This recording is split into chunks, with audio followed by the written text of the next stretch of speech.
এই ঠান্ডাতে গরিবদেরকে কম্বল দেওয়া উচিত। এই গরিব একটু দাঁড়াও তো, আর এই কম্বলটা নিয়ে যাও, তোমার হয়তো কাজে লাগবে। আরে ভাই তুই এখানে? আমারও তো একই প্রশ্ন, তুই এখানে কি করছিস বাড়িতে না থেকে? ভাই তুই যখন বাইরে চলে গেছিলি, এই বাড়ি থেকে বেরিয়ে যা, তোকে এই বাড়িতে থাকার কোনো দরকার নেই। ভাই তোরা আমাকে এইভাবে তাড়িয়ে দিস না, এই ঠান্ডাতে আমরা দুজন কোথায় গিয়ে থাকবো?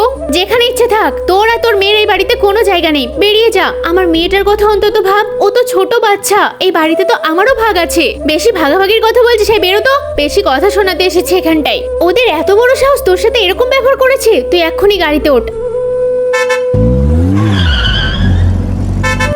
আরে ওটা তো বড় ভাইয়ের গাড়ি, ও হঠাৎ করে এখানে কি করে আসলো? এই তোরা ভিতরে যা, বোনের কথা জিজ্ঞেস করলে কি বলবো? শোন তোরা গাড়িতেই থাক, আমি যখন নামতে বলবো তখনই নামবি, ঠিক আছে ভাই?